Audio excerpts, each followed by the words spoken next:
the greatest creator. There is a supernatural force in the universe, and this supernatural force is the greatest creator.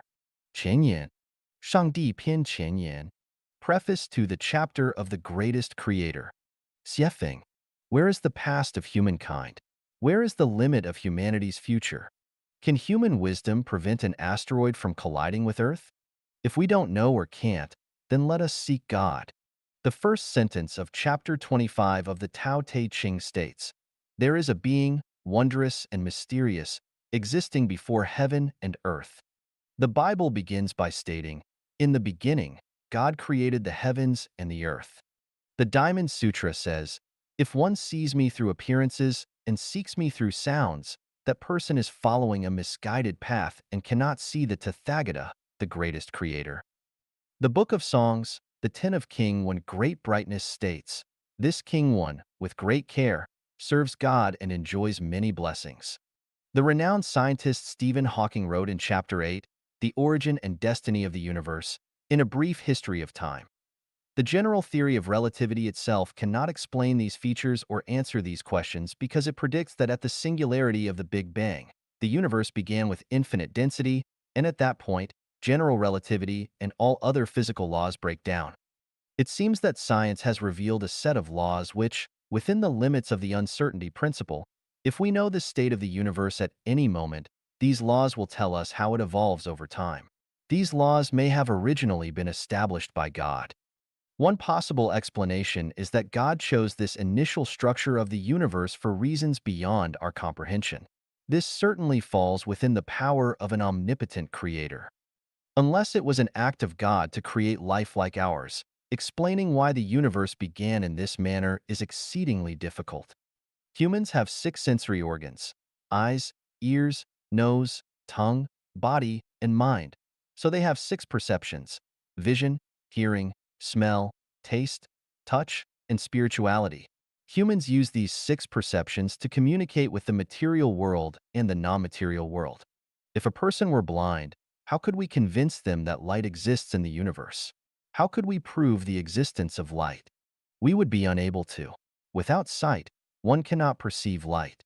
If a person were deaf, how could we convince them that sound exists in nature? How could we prove the existence of sound? We would be unable to. Without hearing, one cannot perceive sound. If a person lacked spiritual awareness and was spiritually ignorant, how could we convince them that the greatest creator exists in the universe? How could we prove the existence of the greatest creator? We would also be unable to. Without spiritual awareness, one cannot perceive the greatest creator. Spiritual awareness is an innate instinct. Through spiritual awareness, one can fully perceive the existence of the greatest creator. Everyone has spiritual awareness, so why do they still fail to perceive the greatest creator? This is because their spiritual awareness is obscured or dull, similar to how impaired vision prevents one from seeing clearly. When vision declines, wearing glasses can help one see clearly. When spiritual awareness is dull, enhancing wisdom can help one perceive the greatest creator. Some have used a paradoxical question to try to deny the existence of the greatest creator. Can the greatest creator create a stone that he cannot lift? This question presents a dilemma. If you say no, it denies the greatest creator. If you say yes, it implies that the greatest creator cannot lift the stone he created, which also denies the greatest creator. Thus, no matter how you answer, the result is to deny the greatest creator, at least in terms of his omnipotence. The person who devised this paradox is either very clever or malicious, aiming to confuse people's spirituality and lead them away from the greatest creator. Such a person is either Satan or someone not favored by the greatest creator. Unable to partake in the truth, they attempt to make others believe it is unattainable, similar to the saying about sour grapes. The question, can the greatest creator create a stone that he cannot lift, is a trap. Similar questions include, are you a thing? How should one answer this question? Whether you say yes or no, you fall into the designer's trap. For instance, answering I am not a thing or I am a thing leads to the same result. Therefore, paradoxical questions should not be answered directly with affirmation or denial. Instead, consider or counter-question based on the question itself. For example, In response to, "Are you a thing?" you might ask, "Are you a thing?" to see how the questioner responds. In response to, "Can the greatest creator create a stone that he cannot lift?" you might ask, "Can the greatest creator not lift a stone he has created?" The question, "Can the greatest creator create a stone that he cannot lift?" does not apply to the greatest creator himself, just as "Are you a thing?" does not apply to humans. Additionally, this question is inherently self-contradictory, meaning that any answer already implies a denial. Such questions have puzzled many philosophers and logicians. Here are some similar examples. Aren't you an animal born from your parents? Can eyes not see eyes? Isn't a person a non-animal? These types of questions cannot be answered directly but must be rephrased. The answer to the question of the greatest creator is, the greatest creator can create stones under any conditions. The greatest creator can lift stones under any conditions. Do you have further questions? If so, I can address them in this manner. First, I will ask, what does it mean to lift? If holding a stone with both hands and placing it above one's head constitutes lifting, then what about this definition? If not, what does lifting mean? If so, suppose the stone is the earth, and I stand upside down, holding the earth with both hands. Is the earth above my head then? You might argue that it isn't, because the earth is below my head. Fine. Then, if I move along the Earth's meridian 360 degrees while performing the same action, the Earth should be above my head at some point, right? No? So, which point in the universe is above us? Which point is below us? You might then argue that even though my hands are holding the Earth and the Earth is above my head, it's not me lifting it, but the Earth's gravity pulling me. If so, we must first reconsider the meaning of lifting. What then is lifting? Regardless of how lifting is defined, by changing orientation, I can claim to have lifted the earth. If you agree that I lifted the earth, then I can prove that I did not lift it. So, does the question, "Can the greatest creator create a stone that he cannot lift?" hold? We must seek the greatest creator and understand the greatest creator. Otherwise, we will never grasp the origins of the universe, the origin of life, the past and future of humankind. We will also fail to understand animal instincts and the purpose of life.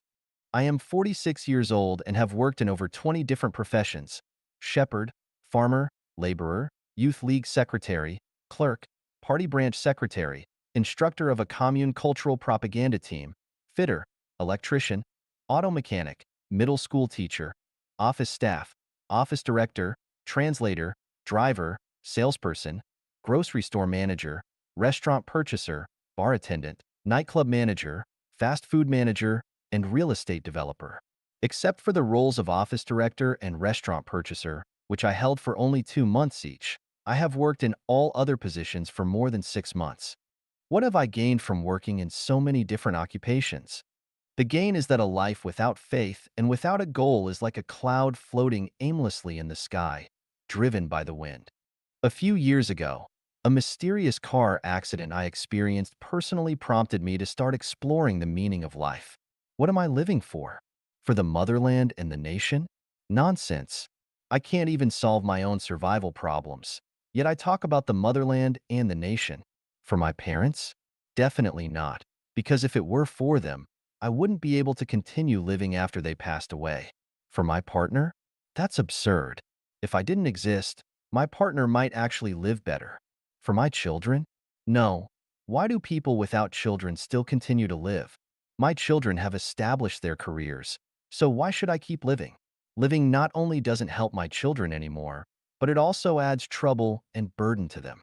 For myself? Ridiculous. I can't decide my own birth, nor can I decide my own death. If I could choose, I would prefer to have no life, to be a zero. So, who brought me into this world? Am I a random product of my parents' accidental union? Absolutely not. The universe is governed by laws and rules. Everything is inevitable, and there are no purposeless accidental events. Everything that exists has its own purpose. So, what is the purpose of my existence? I can't tolerate living such a vague and confused life. Either I die, or I live clearly and transparently. Even if I don't know where I came from, at least I need to know where I'm going. Otherwise, if I were to suddenly encounter another car accident and die tomorrow, wouldn't that be an injustice? Will money help me understand the purpose of life? It seems that no millionaire in the world has ever solved the problem of life's purpose. If I wait until I am rich, I might not have much energy or time left to figure it out before I die. Besides, money is not something that can be obtained just by wanting it. Otherwise, everyone would be billionaires. Will power help me understand the purpose of life? Throughout history, how many emperors and ministers have appeared? Yet which one of them understood the purpose of life? Who among them left us a treasury of classical advice? Will becoming a scientist help me understand the purpose of life? Even greats like Newton, Einstein, and Stephen Hawking didn't understand the origins of the universe, humanity, or life. Can I, after becoming a scientist, understand more than they did? Moreover, just as I am not naturally gifted with a singer's voice and cannot become a singer, can I become a scientist? I cannot dream such dreams. Will becoming some other kind of expert help me understand the purpose of living? Probably not, just like archaeologists and anthropologists who keep changing their theories about human origins. One moment they say humans originated in Europe, then Asia, then Africa, based on a few fossils they've uncovered. This kind of theory is unreliable, as they might discover another fossil somewhere and claim humans originated in Antarctica. Will reading the Bible help me understand the purpose of life? Perhaps I am not gifted, but after reading the Bible for years, I still haven't had an awakening. Where exactly is the kingdom of the greatest creator? Does it already exist, or will it come in the future? If it is in the future, then where and when will it happen? Is the future 1,000 years, 10,000 years, or 100 million years? My life is only a few decades. Can my body be resurrected? How is it resurrected? Jesus is God, no doubt about it. But are there other gods who can restrain Jesus? If there are no other gods, why did Jesus have to suffer? Why did almost all of Jesus' disciples die violently? Can't God control his own destiny? As God, why couldn't he protect his few disciples? Why must suffering be the path to future blessings? I hope that Buddhist scriptures can point me in the right direction. Buddhism discusses concepts such as past lives, samsara, karma, and the interplay of causal conditions, all of which are meaningful. But how exactly does karma transform? How should one live to ensure a better future life? Where exactly is the Western Pure Land? What is it like? I haven't read all the vast Buddhist scriptures, nor do I dare to make rash conclusions. But Buddhism has existed for over 2,000 years, and it still can't make people understand the purpose of life. If life is merely a process of suffering, why did the greatest creator create so many beautiful things for humans to enjoy? If the purpose of life is to become a Buddha, then what is a Buddha? How does one become a Buddha? What is the probability of becoming a Buddha? If 1,000 people practice Buddhism and only 2 to 3 people can become Buddhas, wouldn't the rest have wasted their life and lost their joy? Money, power, and status, scientists and other experts, Christianity, and Buddhism all have their own reasons, but none can make people live clearly and understandably. Moreover, as an ordinary person who can't even solve the problem of daily meals, how can I have the time to master social sciences, natural sciences, and religion? Is there a shortcut? Can I bypass God's and human-acquired knowledge and seek the greatest creator directly, since only the greatest creator knows everything and has the final decision? Where can I find the greatest creator? Read the book without words by observing the sky, the earth, people, and things. Fortunately, I have engaged in over 20 different types of work, experienced many hardships, and, after graduating from high school, attended school 3 times, living in rural areas, small towns, and big cities. This allows me to connect various phenomena and events for chain thinking, but the result is still rather vague. Where is the problem? By chance, I read the Quran and was greatly inspired. The Quran says, "O assembly of jinn and mankind, if you are able to pass beyond the regions of the heavens and the earth, then pass. You will not pass except by authority." Yes, how can I escape the bounds of heaven and earth without borrowing the authority and help of the greatest creator? How to borrow the help of the greatest creator? Rely on spiritual awareness. Humans are part of the universe, Heaven and humans correspond. If a small thorn pricks the toe, the brain immediately senses it. If I send a thought fax to the greatest creator will surely know. Sure enough, the origins of the universe, life, humanity, and 36-dimensional spaces gradually appeared on the screen of my mind. And the issue of fate resolved itself without further explanation. At this point, I recognized the greatest creator, recognized God Jesus, recognized Buddha Shakyamuni, recognized celestial ancestor Laozi, recognized humanity, understood the universe, time, space, energy, and material, the physical body and the spiritual body, the essence of life, and the purpose of living. I recognized the greatest creator through spiritual awareness, but spiritual awareness can only be understood and cannot be conveyed. To spark interest, I used 40 natural phenomena and 8 logical inferences to forcibly prove the existence of the greatest creator and explain the 8 characteristics of the greatest creator and the 8 relationships between the greatest creator and humanity. Whether you can sense the greatest creator depends entirely on your own spiritual awareness and wisdom. 宇宙中有一个超自然灵魂证明上帝存在的40个例证。There is a supernatural soul in the universe, 40 evidence proving the existence of the greatest creator. Xiefeng. Translation edited by Tsong Long and Ailian. Open the windows. The sunlight and fresh air will come in. Take a broad view. You will see the faraway mountains fresh and green. Stay and study in Life Genuine. A new life will begin. Your spirituality will grow, and your thinking will transcend the limitations of human nature and ethics. Once we calm our minds, we can feel that there is a supernatural power in control of the movement of the universe, the birth and death of all things, and the track of human life. No one can deny fate, yet no one can grasp their own fate. Everything around us seems to be prearranged by certain powers, and we are only moving according to the life courses assigned to us. So, does such a supernatural power exist? Is there a super wisdom in control of the entire universe?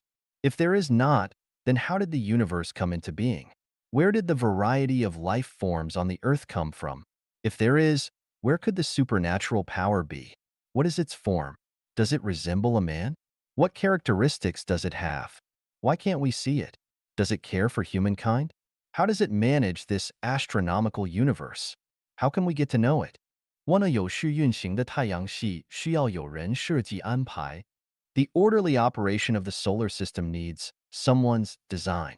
Xiefeng. The solar system, with the sun at its center, consists of the Sun, Mercury, Venus, Earth, Mars, Jupiter, Saturn, Uranus, Neptune, Pluto, comets, the asteroid belt between Mars and Jupiter, meteoroids, interstellar matter, the Earth's satellite moon, and other asteroids. Other celestial bodies revolve around the Sun, attracted by the Sun's gravitation. Among them, the 9 planets revolve in the same direction around the Sun along nearly round orbits in approximately the same plane. For billions of years, the solar system has been running in the Milky Way galaxy in an orderly manner, without any mistakes. The 9 planets, the Earth's satellite moon, and other asteroids have unfailingly maintained the order of the solar system, cooperating tacitly with each other, obedient and conforming. There has never been any bullying. There is a high degree of organization, discipline, and unity. If any planet does not obey the command and acts on its own, the whole solar system will immediately be knocked over by other stellar systems in the galaxy. The main task of the whole solar system is to sustain life on Earth. If this order is disturbed, humans will also perish. To live harmoniously, even a big family of about a dozen people needs some domestic disciplines to keep it in line. A company, no matter how small, must have rules and regulations to survive and develop. A house should have a design before builders can begin work. How the doors, windows, kitchen, living room, bedrooms, and bathroom should be arranged. To survive, even a pack of wolves, a swarm of bees, a cohort of ants, or a flock of sheep must have a leader in charge. Otherwise, the result will be a state of disunity and chaos. Let's take a look at the general manager's office. The desk, chairs, bookshelf, sofas, tea table, telephone, and other objects are all arranged in an orderly manner. The tea table will not be placed on the desk, and the chairs will not be put on the sofas. Why? Because they have already been designed and arranged. Let's have a look at the workshops of a factory. The lathes, milling machines, planers, drill presses, workbenches, grinders, and tool cabinets are arranged in an orderly manner. They are not randomly placed or cluttered together. Why is that? It's because someone is organizing and arranging them. Let's take a look at the assembly workshop of TV sets. There is a strict order for the assembly of different components. Is this order formed naturally? Of course not. Someone is doing the design and arrangement. Let's take a look at everything in nature and every activity in human society. It is not difficult to discover that all have been organized and arranged by someone or some certain brain. Then, how about the orderly functioning of the solar system? Is it not designed by someone? By logical reasoning, we can infer that there must be someone in charge of the creation and arrangement of the solar system. But who is this someone? He must be the designer and organizer of the universe and the wise omniscience, the greatest creator. 凸地球至太阳的距离是刻意安排的. The distance from the Earth to the Sun is the result of deliberate arrangement. The distance from the Earth to the Sun is 147 million kilometers, which is the ideal distance for the Earth to absorb solar energy. If it were too far, the Earth would be a cold and bleak place. If it were too close, the Earth would become a flaming globe. You may have experienced warming yourself by a fire on cold winter days. Your distance from the fire is determined by its size. If you are too close to the fire, the heat will be unbearable, but if you are too far, you cannot absorb the heat. You will automatically adjust yourself to an appropriate distance that is not too warm to bear. Now, let's do a calculation. Imagine yourself as the Earth and the fire as the sun. What will be the proportion? Let's suppose the proportion is x. Then the proportion from the sun to the Earth is also x. That is to say, the distance between the sun and the Earth is not a matter of coincidence but a deliberate arrangement. Except for the greatest creator, who else could have done that? 3. 地球的自转是有意安排的，自转的速度是经过精确的计算确定的。The rotation of the Earth is a planned arrangement, and the velocity of the rotation has been accurately calculated. If we keep facing the fire, we feel comfortable on the front of our body but still cold on our back. At this time, we will unconsciously turn around and let our back face the fire. After some time, we will turn around again. In such a case, wouldn't it be ideal for us to sit in an automatically rotating chair so that our entire body can evenly receive warmth? However, the rotation should not be too fast. Otherwise, we will feel dizzy and cannot see the objects around us clearly. More dangerously, we might be thrown off the chair. Too slow a rotation won't do either. One side of the body is warm enough, but the other side is in urgent need of heat, and yet the chair has not turned around. We can certainly find an optimum rotation speed that can make us feel comfortable and evenly warmed. The Earth is rotating at an ideal speed. It rotates at nearly 28 kilometers per minute and completes one rotation in 24 hours. This speed ensures that both the eastern and western hemispheres can receive heat evenly, and that animals, plants, and humans can have time for labor and rest respectively. If the Earth did not rotate, the eastern hemisphere would be forever facing the sun, making it unbearably hot, while the western hemisphere would be in eternal darkness, unbearably cold. Vice versa. If the rotation speed of the Earth were too fast, for example, if it rotated once every 12 hours, then there would only be 3 hours for each morning, noon, afternoon, and night. We would not have enough time to sleep, and the sun would rise very early in the morning. When we woke up, it would still be dark outside. Then should we get up or continue sleeping? If the rotation speed were too slow, for example, one rotation every 36 hours, there would be 18 hours of daylight and 18 hours of darkness. How should we humans plan our daily routines? Not to mention the excessive or insufficient time for plant photosynthesis and the abnormal climate it would cause. The rotation of the Earth and the speed of rotation are intentionally and meticulously designed by the greatest creator.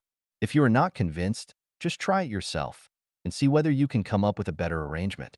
4. 地球环绕太阳运行及运行的速度是严格按照物质运动规律设置的。The Earth orbits the Sun, and its running speed is in strict accordance with the laws of physical movement. The Earth orbits the Sun at a speed of 29.8 kilometers per second, which does not allow for the slightest error. If the speed exceeds 29.8 kilometers per second, the Earth will fly off its orbit along the tangent and enter the vast universe. Life on Earth will go extinct due to a lack of appropriate light and heat from the Sun. If the speed is slower than 29.8 kilometers per second, the Earth will fail to reach escape velocity and be drawn to the Sun, falling towards it just like an apple falls to the ground. Isn't that terrible? It is well known that Earth's satellites should orbit at a speed of 7.9 kilometers per second. If the speed is faster, they will not be able to fly around the Earth along a certain orbit.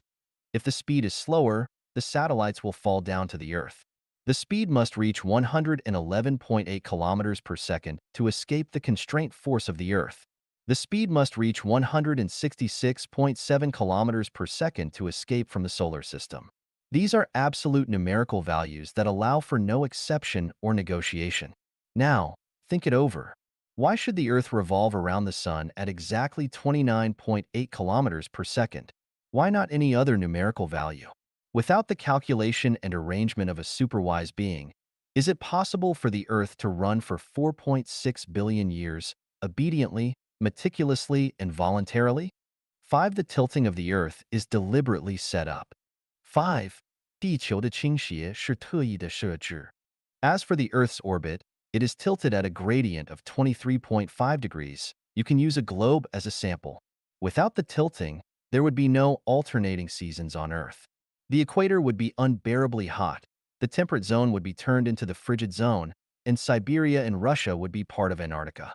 If the tilting were at 90 degrees, the ice and snow in Antarctica would all be melted, and the Earth would be a complete ocean, with no single stretch of land. Can the Earth tilt at 24 degrees or 23 degrees? Absolutely not. If the Earth tilted at 24 degrees, all coastal cities would be submerged by water. If the Earth tilted at 23 degrees, the Earth would suffer from severe water shortage, and many rivers would disappear. Just imagine, would it work without the computation and design of a superwise being? Then, who is this superwise being?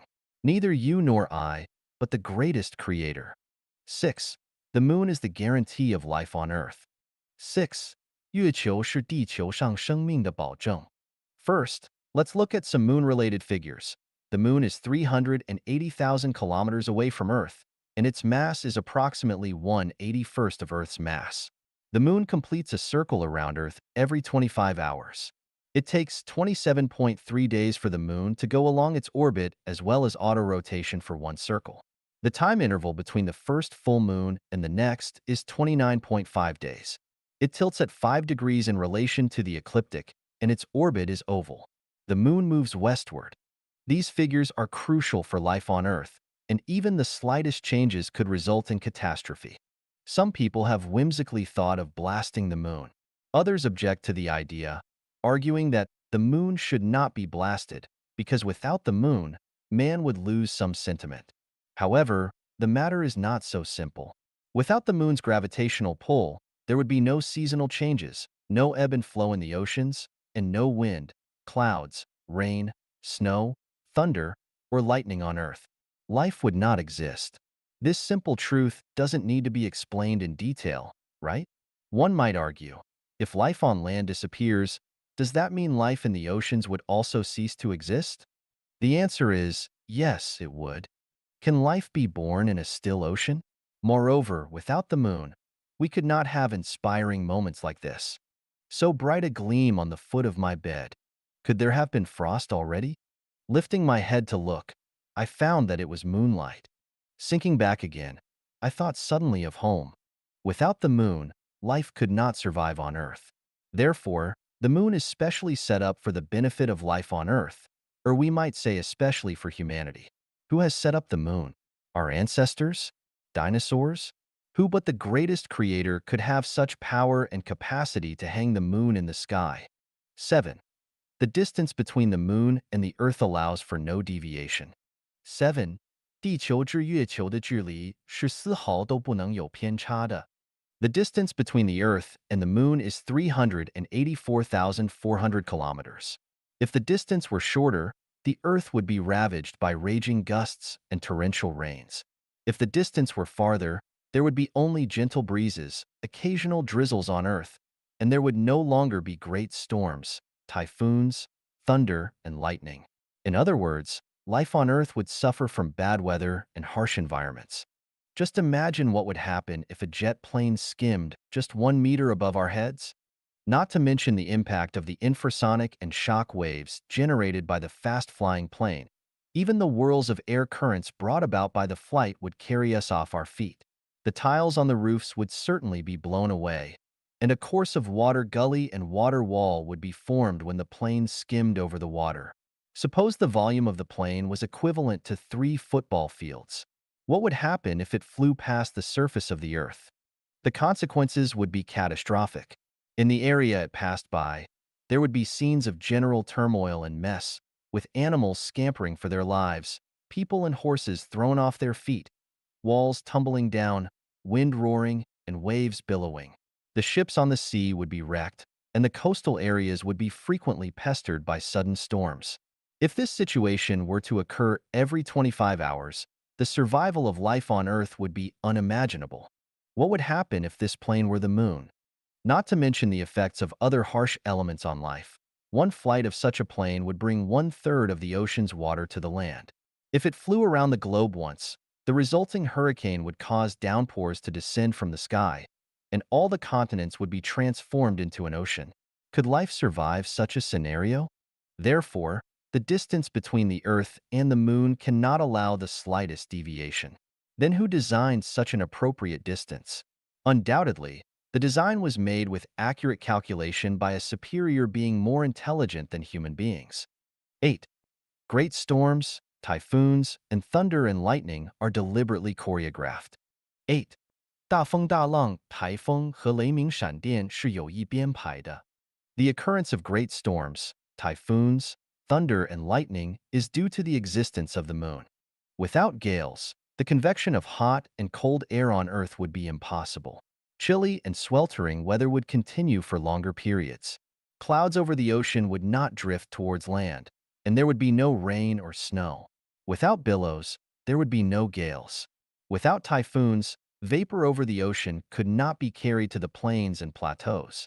Without thunder and lightning, the missing ozone layer would not be replenished in a timely manner. As a result, ultraviolet radiation and other cosmic rays would shine directly on humans, causing everyone to suffer from skin cancer. Without thunder and lightning, the air could not be cleaned, and countless viral bacteria would multiply uncontrollably. Humans would no longer multiply, and the Earth today would show no evidence of human footprints. 9. The whole solar system has been set up especially for humans. 9. 整个太阳系是专为地球人类而设置的.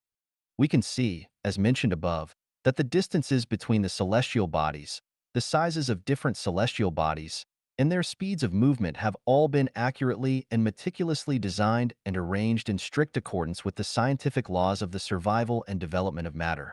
They definitely do not occur randomly or unintentionally. Some people may argue, the Sun and the Earth are extremely important to mankind, but the other celestial bodies in the solar system are just dispensable.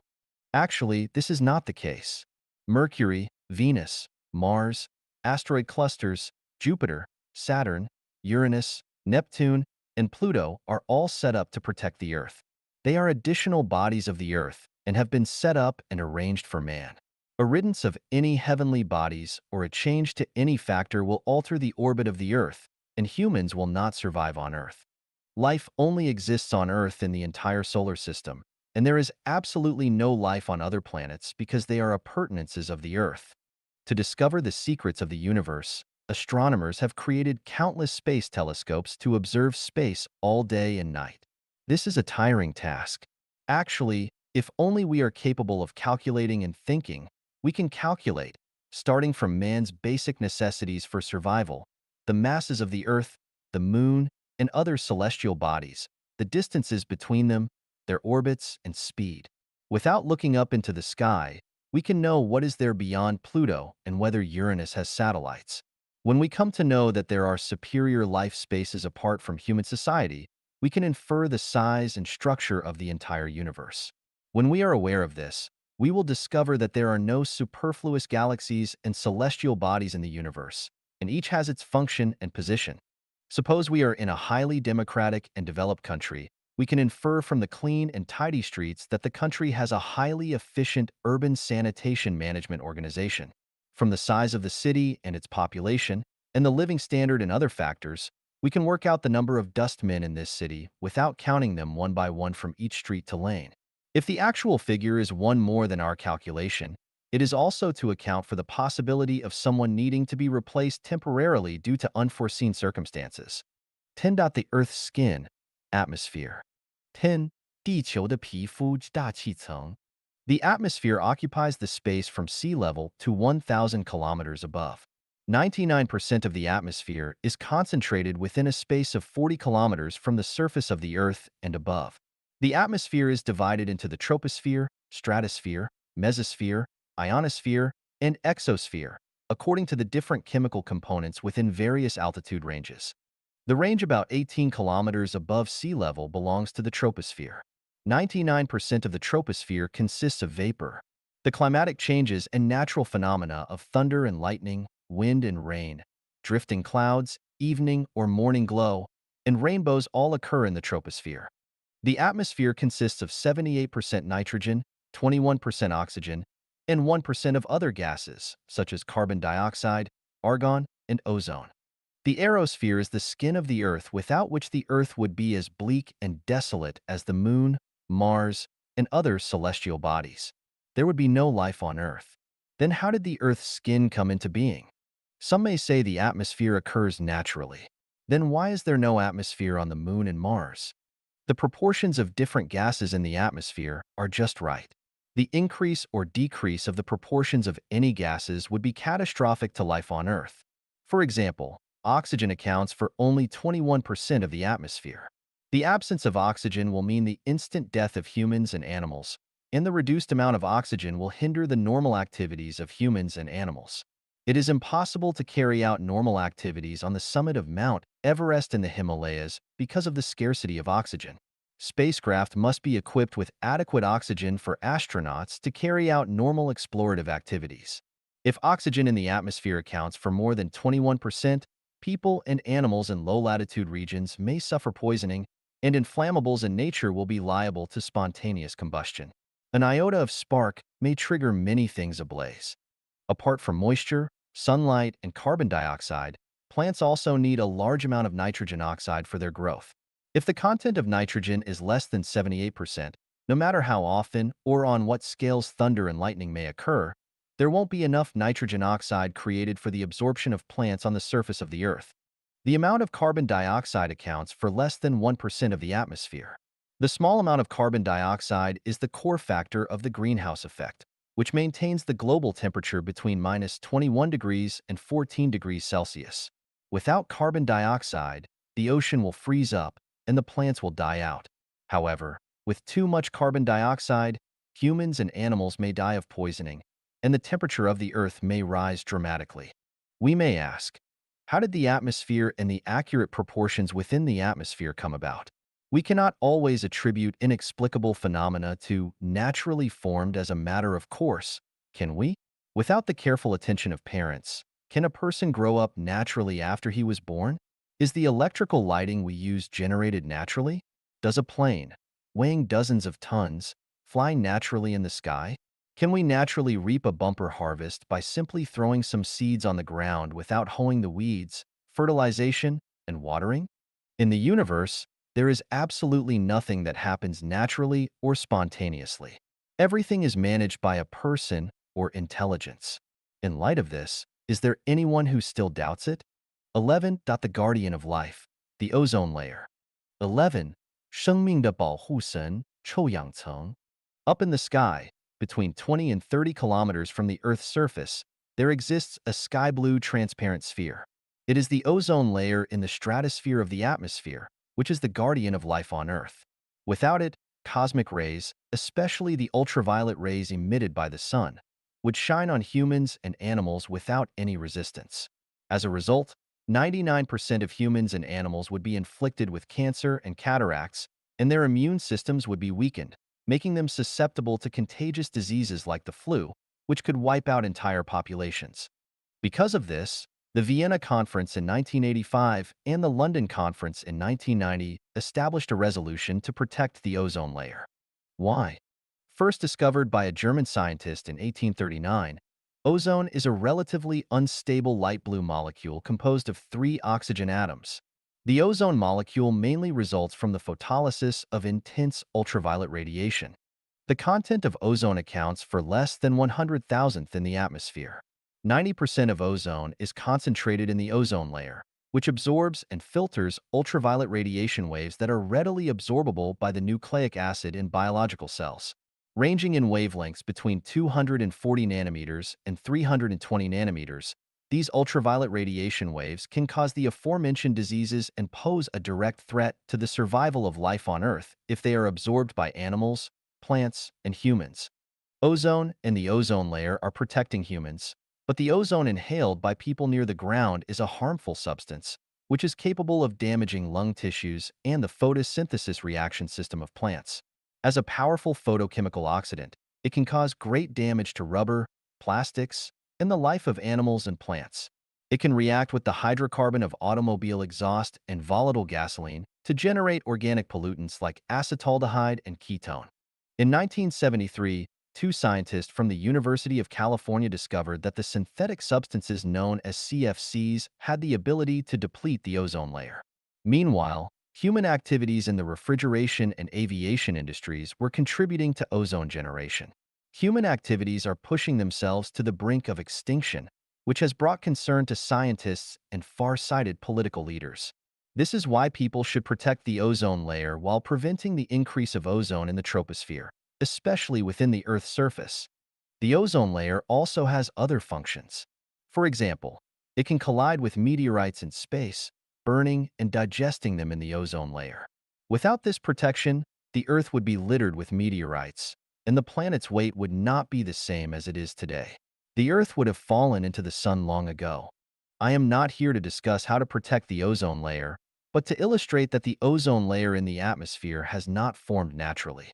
It is not dispensable but has been carefully designed and arranged by the greatest creator. 12. The blood of the earth, water. 12. 地球的血液, soy. Can we perceive the existence of the greatest creator through water? To answer this question, first, we will have a look at the properties of water, the functions of water, and the circulation of water. Water is composed of countless water molecules that are made up of one oxygen atom and two hydrogen atoms. One side of the water molecule, the side with hydrogen atoms, is the anode, and the other side is the cathode. Since like charges repel each other, but opposite ones attract, then the anode of a water molecule is linked to the cathode of another water molecule. As a result, as long as they exist in the same place, container, all the water molecules will be linked together and form the water that we commonly refer to because all the molecules have anodes and cathodes. Pure water is colorless, tasteless, and odorless. Its pH value is 7, neither acidic nor alkaline. Water is the only substance in nature that can exist in three forms: solid, liquid, and gas. It has greater solubility than any other liquid. So, water can transport valuable chemical elements, minerals, and nutrients to plants, animals, and the human body very easily. Water freezes and changes into a solid state at 0 degrees Celsius and becomes boiling water at 100 degrees Celsius. When the surface of water is irradiated by heat, the water molecules on the surface can become vapor and change into a gas state. Water can absorb and disperse heat. Water has very strong surface tension.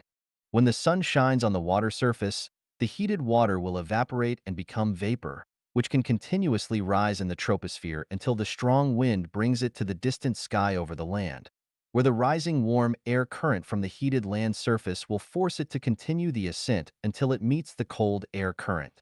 The temperature and the vapor content decrease dramatically in the troposphere with the increase of altitude. When vapor meets the cold air current, it will revert to the state of liquid. When the temperature is cold enough, the vapor will change into minute crystal particles and form clouds when combined with dust, soot, and salt crystals. When these minute water granules combine to form larger water drops, they will fall to the ground in the form of rain as a result of the gravitation of the Earth. Some of the falling rain returns to the oceans through the brooks and rivers, while some infiltrates underground to become groundwater. The groundwater can flow out to become surface water after hundreds of years and finally returns to the oceans. Some of the rain immediately changes into vapor after falling to the ground. The Earth is a closed system for the circulation of water. The total amount of water on Earth will neither increase nor decrease. Therefore, there will be no change in the total amount of water on Earth, no matter whether it is absorbed by plants, animals, and humans, or used to wash diapers, or has evaporated and risen up in the sky. Whether it has flowed into sewage pipes or infiltrated underground. Perhaps the water molecule you are drinking was once drunk by Jesus or Sakyamuni, or used to wash a mother's diapers. The total amount of water on Earth is 326 million cubic miles, of which the ocean takes up 97.24%, glaciers and icebergs account for 2.14%, groundwater accounts for 0.61%, and rivers only account for 0.0001%. Let's see if there is the greatest creator in water accordingly. Without water, the Earth is nothing but a lifeless desert. No matter how capable humans are, they cannot create water. In addition, people would have perished long ago without water, let alone create it. That is to say, the water on Earth is created by someone who does not need water. Who can exist without water? Someone wise may claim that water is not created. It is something that has existed on Earth since time immemorial. If this opinion is correct, we can be sure that the Earth has neither past nor future but is timeless in existence. Then astronomers and scientists' assertion that the Earth was born 4.6 billion years ago is purely a traveler's tale. Furthermore, since the Earth has existed since time immemorial and the Earth is only a small component of the universe, there will be no question of the birth of the universe, and the universe must also have existed since time immemorial. Since the universe has no beginning, then all the celestial bodies and galaxies in the universe must be timeless and eternal. So it is absolutely impossible for meteorites to fall on the Earth. Otherwise, the meteorites may have fallen from nowhere. Now that meteorites have fallen on the Earth, it means that changes have occurred in space, or certain celestial bodies have encountered disaster. The disaster that befalls on one celestial body will, in turn, affect the surrounding celestial bodies and trigger changes in other related celestial bodies. Thus, will some celestial bodies perish someday? Will some new celestial bodies come into being? If a celestial body comes and goes, then undoubtedly the Earth can also come and go. If the Earth has a beginning, it is impossible that the Earth has possessed all the things now on Earth from the very beginning. There must have been a process of generation and development. So, where does water come from? If we say that the water on Earth has come into being naturally, then the following questions need to be answered. Why is water colorless, tasteless, and odorless? What if water has color, for example, if water is red or black? What if water has taste, for example, if water is spicy, sour, or astringent? What if water has a smell, for example, if water emanates a fragrant or fishy smell? Why does water have very powerful solubility? What will happen if water cannot dissolve the food we have eaten and the drugs we have taken? If water cannot dissolve the red blood cells and white blood cells growing in the marrow, and if water cannot dissolve minerals, chemicals, and other nutritional substances? Why does the pH value of purified water stand at 7? What will happen if the pH value is smaller or greater than 7? Why does water have three states: gas, liquid, and solid? What will happen if water is only in the state of liquid and no gaseous or solid state? Will there be changes in the climate on Earth if water cannot turn into vapor? Can we still see the blue sky, white clouds, morning or evening glows? If water cannot change into a solid state at low temperatures and form a layer of ice on the lake surface to block the harsh cold, will the fish not be frozen to death? How much land will be left if the ice that accounts for 2.14% of the total water amount has melted into water? Why does water have a lower density in its solid state compared to its liquid state? Assuming that the density of solid water is greater than that of liquid water, the ice formed on the surface of a river will continuously sink. The rivers, lakes, and oceans will all turn into blocks of ice. When will the heat of the sun melt the ice? And will there still be life in the fish, shrimp, turtles, and other creatures frozen in the ice? Why does water have a powerful function in absorbing and releasing heat? If water cannot absorb heat, the temperature in areas close to the equator during summer would be enough to cause heat stroke in animals and humans. The heat from our car engines would not be carried away by water, and thermal expansion would cause the engine pistons to seize in the cylinder. If water does not have a strong heat dissipation function, winter in temperate regions, especially coastal areas, would become extremely cold, and the heat inside the engine would not dissipate. Why does water boil at 100 degrees Celsius? If water could boil at 20 degrees Celsius instead of 100 degrees Celsius, many rivers, lakes, and oceans would become steam pots, and we could directly catch cooked fish from them to eat. If water boiled at 150 degrees Celsius, we would not be able to cook food using ordinary pots, and we would not be able to cook food at all in areas above 3,000 meters above sea level. Why does water have a very strong surface tension? If water did not have a very strong surface tension, how could it be absorbed by the root systems of plants and enter the veins of trees to bring nutrients to leaves and fruits?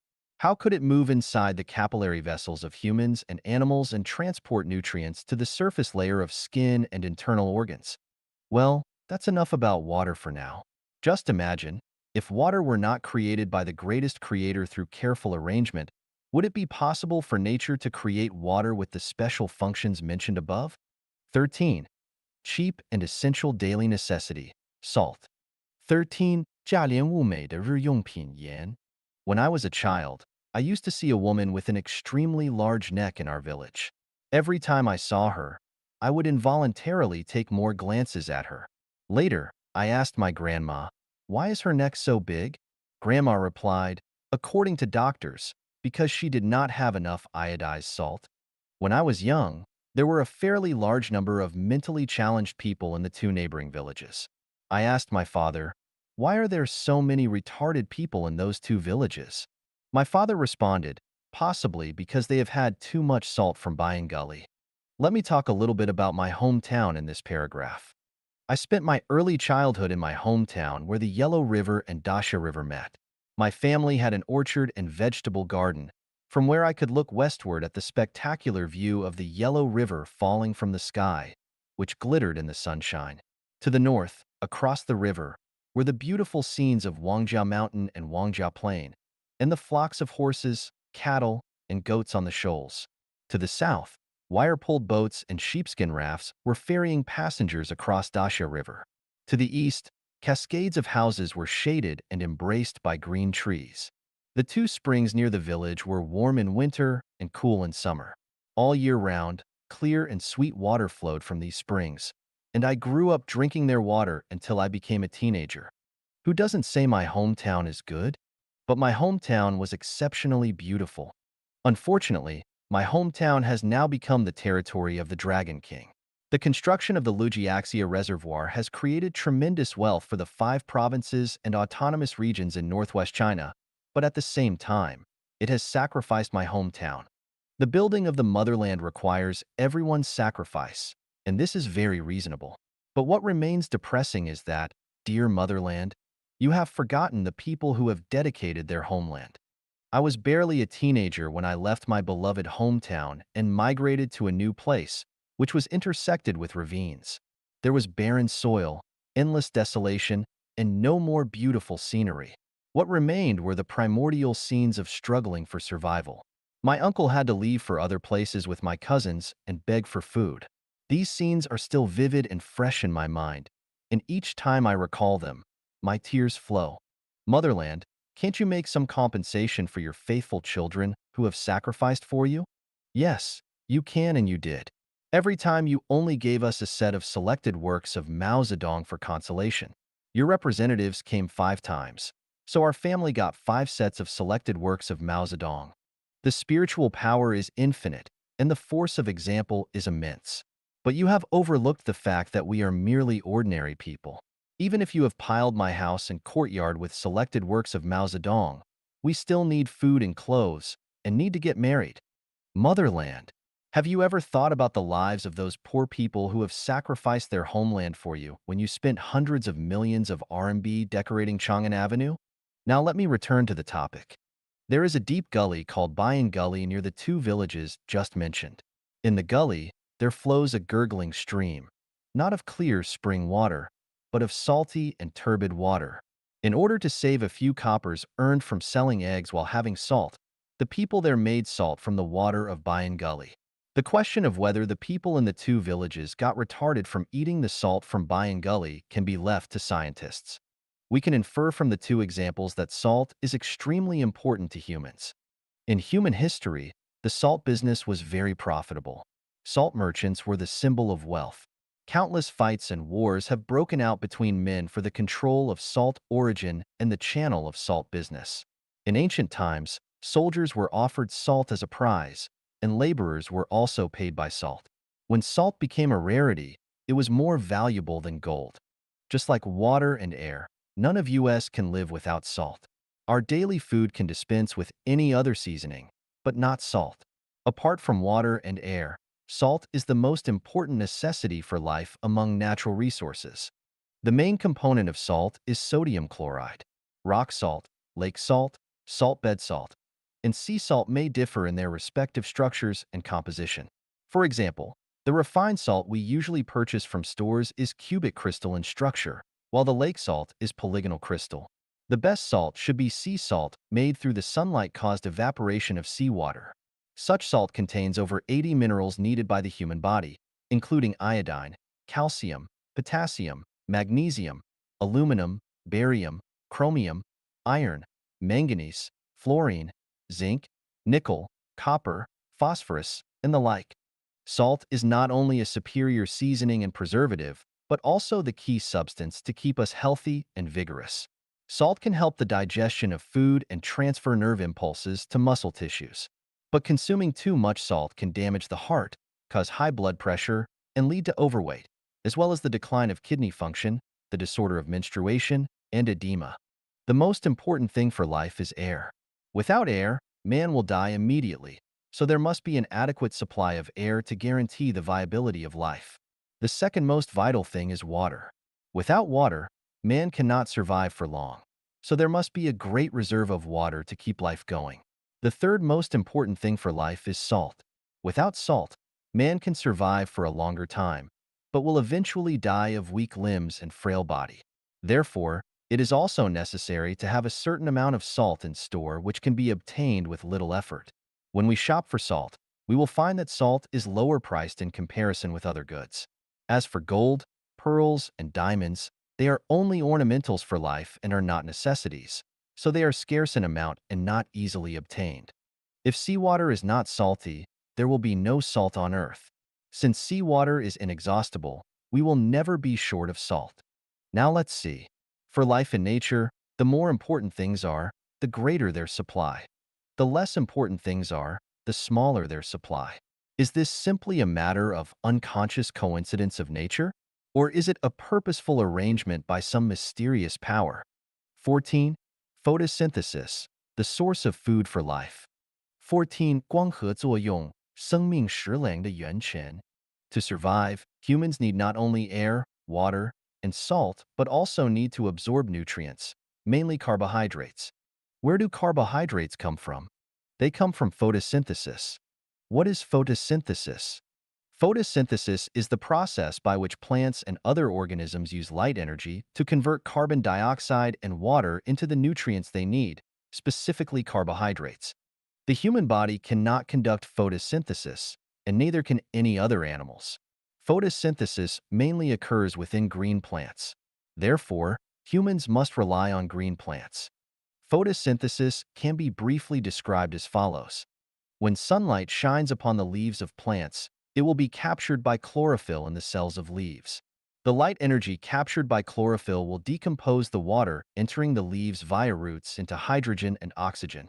Oxygen will be released through the pores on the leaves, while hydrogen will be kept within the leaves and will react with carbon dioxide entering the leaves via pores on the leaves to form carbohydrates. The vigorous carbohydrates will spread in the plant cells through veins and enable the absorption and growth of plants.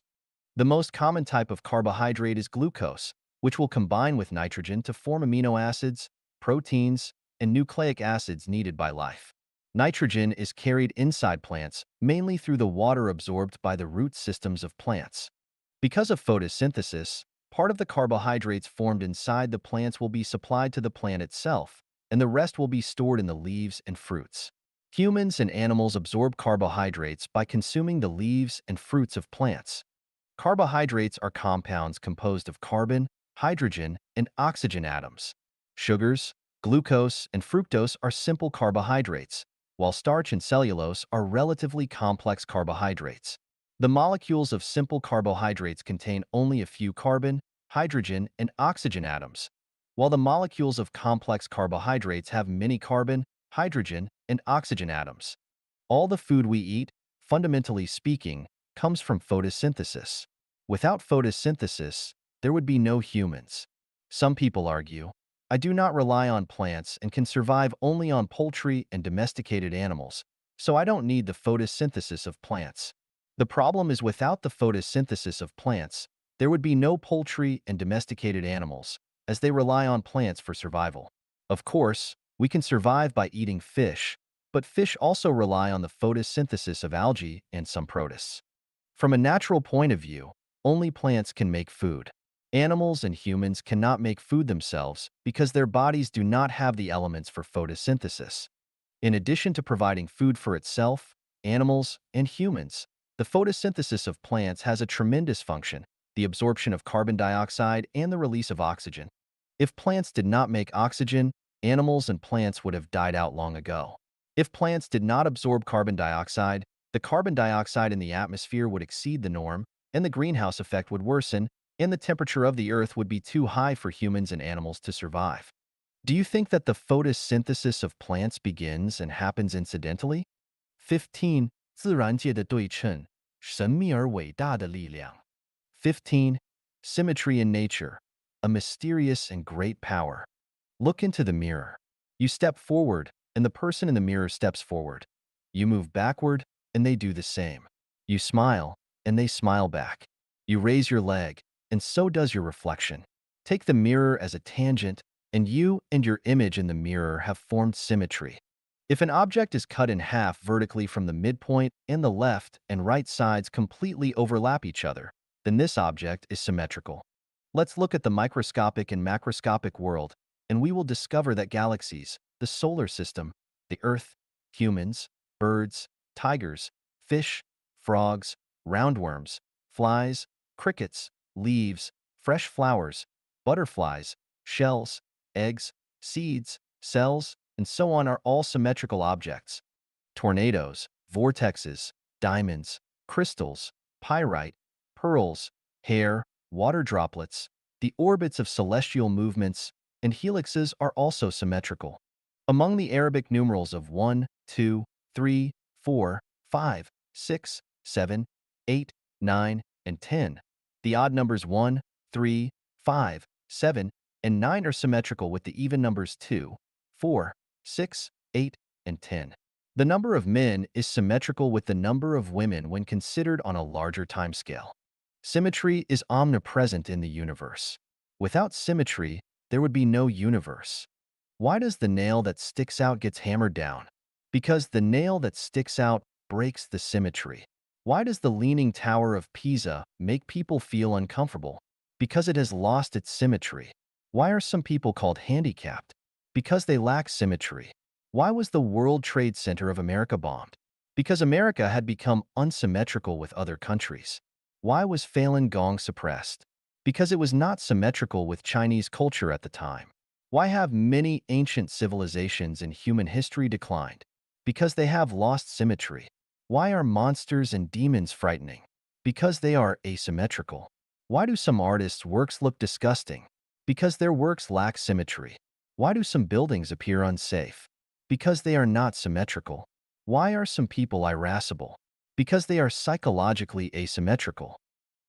Why are corrupt officials punished in the end? Because their mentality is not symmetrical with those of the common people. Why are meteorites frequently seen in the sky? Because these celestial bodies have lost their symmetry. Why did the emperor hang himself? Because his existence was asymmetrical with the situation of the time. Why does tranquility make one feel comfortable, while turbulence makes one feel nervous and upset? Because tranquility is symmetrical, but turbulence is asymmetrical. Symmetry is a kind of harmony, perfection, aesthetics, and order. Why are beauties intoxicating? Why are fresh flowers pleasing to the eye? Why is the music of moonlight on the spring river so soothing? Why do the sculptures of great masters appeal to us? Because they are harmonious and perfect, providing people with the enjoyment of beauty. Try to think. If a girl's left eye is larger than her right eye, her mouth is a bit oblique, she has only 4 fingers on her left hand, 8 toes on her right foot, and her left leg is shorter than her right leg, how would you feel? Humans are naturally inclined towards symmetry. Outstanding artists such as painters, sculptors, musicians, architects, and political leaders are experts in creating and utilizing symmetry. Understanding symmetry enables one to comprehend the mysteries of nature, while mastering symmetry allows one to perform tasks with ease and skill. A mature person is psychologically symmetrical, while a whimsical, eccentric, irascible, testy, and tempestuous person is psychologically asymmetrical. Symmetry is perfect, while asymmetry is defective. Symmetry is enduring, while asymmetry is fleeting. The purpose of discussing symmetry here is to understand the power that has created symmetry in all things in nature, and why people are naturally inclined towards symmetry. Symmetry is a surface phenomenon that conceals a mysterious and powerful force. This force uses symmetry to control overdevelopment and disharmonious kinetic and potential energies. Why do humans have 2 eyes instead of 3? Why is the Earth round? Why does a dog's tail grow on its rear body? Why are the wings of butterflies and birds identical? Why do people dislike ugly things? Scientists will certainly seek answers from the characteristics and structures of particles such as atoms, electrons, protons, neutrons, photons, etc., but it will be in vain, because you cannot explain the balanced symmetry of the two sexes or why humans do not have tails. Do we feel, deep within our subconscious selves, that a higher wisdom is controlling all beings? If so, who is this higher wisdom but the greatest creator? 16. Golden mean, perfect proportion. 16. 黄金分割,绝美的比例. In 1996, I discovered hundreds of conch species in the marine products market by the seaside of Dar es Salaam, the capital of Tanzania. Those shells were incomparably and unimaginably beautiful. The spiraling structure of the whelk, in particular, dwarfs the best works of any architect. Is the brain of a shell creature more advanced than that of a man? Later, by observing the flower discs of sunflowers, I discovered that the arrays of seeds in the discs take spiral shapes, whether seen leftward or rightward, and that the seeds are not crowded upon each other no matter how many seeds there are in the discs. I figured the ancestors of sunflowers must have had a college education or have obtained doctoral degrees. Otherwise, how could their offspring have ever thought of such a perfect sequence of arrangement?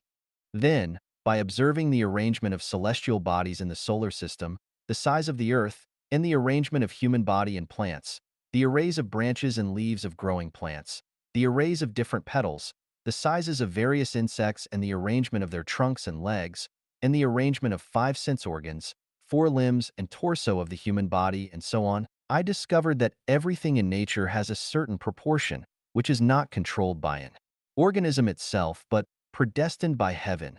Namely, there is a mysterious power that controls the development direction of an individual organism.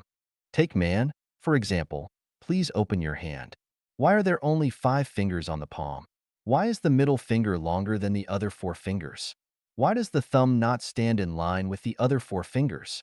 Why is the total length of the 3 knuckles of the little finger rightly the total length of 2 knuckles of the ring finger? Why does the thumb have only 2 condyles while all other 4 fingers have 3? What will happen if the little finger is longer than the middle finger is shorter than the index finger, or if the middle finger has one more knuckle and is 2 centimeters longer than the index finger and ring finger? We can raise thousands of trillions of questions. For example, why has the height of man remained at about 1.73 meters for thousands of years? Why are the eyes of mice so small and the eyes of horses so large? Why cannot grass grow up into towering trees? Why does the size of a man's penis match the depth and width of a woman's vagina? So on and so forth. As long as we examine a question thoroughly, we will have to admit that behind every phenomenon there is a mysterious power or enigmatic law governing everything. There is a harmonious proportion between everything. For example, the Milky Way, the solar system, Earth, the moon, humans, dogs, birds, trees, grass, insects, bacteria, and so on. Additionally, within each entity, there exists an unbreakable and precisely balanced harmony of proportions between their different parts. For example, the size of the human body and its proportions with eyes, head, mouth, arms, legs, 5 internal organs, and blood vessels. Exquisite proportions reflect the wisdom and quality of the greatest creator. That is to say, the various proportions are arranged by the greatest creator. The wisdom of the greatest creator is boundless, just like the circumference ratio pi, which is endless, enigmatic, and forever infinitely informative. With the discovery of pi, humans have realized the extensive and profound wisdom of the greatest creator and the endless mysteries of the material world. People cannot help but feel thrilled and enthralled by the wonder and profundity of Mother Nature, spellbound by the infinite future of life, and fascinated by the wonderful future. Human wisdom is also endless. People have discovered another secret, the imaginary number I, the square root of -1. Does -1 have a square root? The multiplication rule states that two positives make a positive, two negatives make a positive, and the square of any number is a positive number. Therefore, the square root of -1 does not exist at all. Now that the square root of -1 does not exist, why is the concept of an imaginary number introduced? When science entered the period of quantum mechanics, even Einstein became puzzled because he thought that the universe was orderly and that the future development and changes of anything were predictable as long as the current status was known. However, quantum mechanics put forward the theory that accurate measurement is impossible. The more accurately the position of a small particle is measured, the less accurately the measurement of its speed. And if the speed of a small particle is accurately measured, the measurement of its position will not be accurate. Is it so? What is the expression of the wave function of quantum mechanics? Without imaginary numbers, there would be no complex plane. Without a complex plane, there would be no complex number, and without a complex number, the wave function could not be expressed. When we delve deeper into the microscopic world, we will see that the seemingly illusory imaginary number has actually reflected natural laws.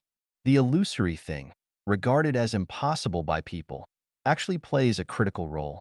Hence, we realize that instead of a question of existence or not, the illusory power of the greatest creator is actually a decisive factor that determines the development and change of everything.